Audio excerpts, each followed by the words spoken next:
Hii ni binti yangu sehemu ya 54. Imetoka leo hii. Kwa hapa tunaona dogo Karobo anaanza kujitambua, anaanza kumwita babake. Maana tukikumbusha kidogo kule nyuma katika kipande cha 53 Karobo alipoteza kumbukumbu baada ya kupata ajali. Kwa hapa inaonekana kumbukumbu zimeanza kurudi, mambo yanaweza kawa vizuri. Kwa ndugu zangu wafuataji wa channel hii, kwa hapa tunajifunza vitu mbalimbali sana. Tunaendelea na picha yetu. Hapo najiuliza, vipi mbona anaita mama? Kumbukumbu zimerudi? Hamna. Wewe umeona bado amelala, atakuwa anaota huyu. Kwa hiyo sio na wasiwasi wote ule. Umeona? Kwa hiyo kwangu ijali tu. Mimi na wasiwasi, mtu anaweza kuona ameanza kujikumbuka huyu. Maana mambo yake sasa hivi haeleweki yani. Tumuelewe. Sema wewe kuwa na subira tu, huyu bado kabisa, bado hajakumbuka. Kwa Karobo bado ametulia zake, amelala hapo anawaza vitu mbalimbali. Huku bado wazazi wake waliomokota wanakuwa na wasiwasi bana, tayari washaanza kumpenda kama mwanao, anashika vizuri kama mwanao. Kwa hapo wanafikiria mbalimbali. Pajiuliza au kumbukumbu zimerudi. Sema tusubiri na tuone. Au mama anaonyesha sura kama vile yani ana huzuni, hapendi Karobo salama Karobo aende kwao babake mzazi. Hapa ambaye kuwa na subira, kumbukumbu hazijarudi hapo, umesikia? Huo siwaze sana, umeona? Usiwaze sana. Huu ni mtoto wetu, Mariam mtoto wetu, atakaa hapa siku zote. Kwa hiyo usiwaze hawezi kwenda kwao. Umeona? Hapa tunaendelea sana. Hapa tunaenda upande wa pili sasa. Hii ni upande wa Karobo, ndio upande wa pili. Upande wa pili wa picha yetu kumwona babake Karobo mwenyewe. Ana mambo gani ameweza kaongea? Ana kipi ambacho anaweza kahadisia? Ana story gani ambayo anaweza kawaletea nyinyi watazamaji mkafurahi au mkapata huzuni kidogo? Mambo ni mengi, muda ni mchache. Kwa hivyo tutafika.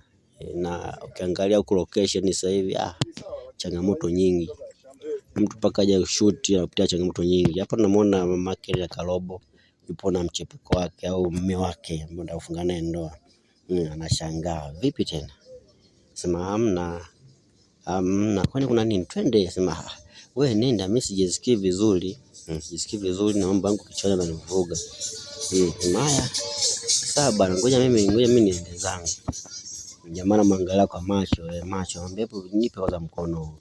Anashangaa. Vipi wanashangana? Huwa anatetemeka sana. Watakuwa wanajuana, watakuwa wanaelewana. Maana mvuta kama mshikaji wangu, mbona chongo hiki? Toka Russia hiki. Kizuri ipo good. Ipo good sana. Huyu ndo nataka nimuoe huyu binti. Wewe unamuona yuko fresh, wewe chukua Mwaisa, au usiogope.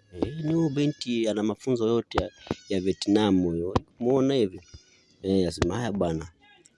Hapo anapita na mwangalia anakaa hapo chini. Lakini hao wanaonekana kama wanajuana, lakini ni siri. Anamwambia akimwamua hasa kama umemuona ni saliti au jamaa mbona mnaangalia? Anasema hamna. Na kwangu tu kichwani. Kwa hiyo mambo ya kawaida hayo. Lakini hapo ni siri ya watu wawili. Huyu jamaa ni mshikaji wangu, rafiki yangu, tumesoma naye shule moja, kule shule ya msingi kama vile Aida na mimi hapa. Shule ya msingi. Sema okay, kumbe ndio hivyo. Kitambo sana katika biashara tunapiga naye biashara wote pamoja. Mama Karobo anabaki anashangaa, kumbe ni marafiki. Sometimes yani mara mwingine sio mzuri. Unaweza kushangaa unakuja unalogwa.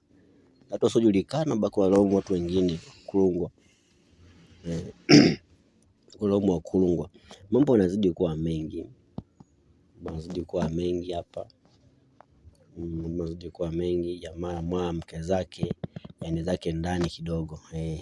Yaani hapa nakwambia paka kiondoka panya baki unajitawala. Vurugu machi imeanza sasa. Picha ndio imeanza. Hapa mbako vipi sasa? Jamaa anaangalia kwa hasira kubwa sana. Vipi mbona unaangalia hivyo? Shida nini? Nasema hivi una akili kweli? Unafuata nini hapa?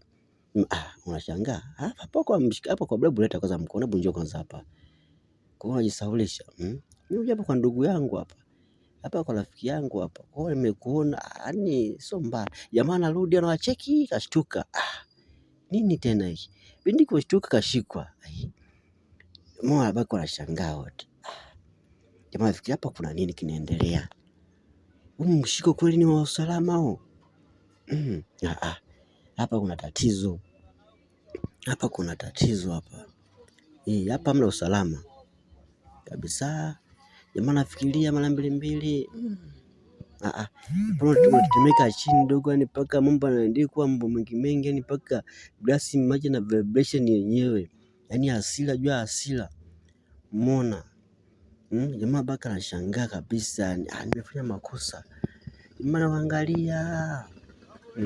naangalia kwa hasira kabisa, ngumu, yani nguvu mpaka maji yanamwagika. Yani hapo atamani ampige mtu ngumi ya shingo, korodani, bandama zote ziende kule, lakini ndio hivyo tu. Jamaa aise.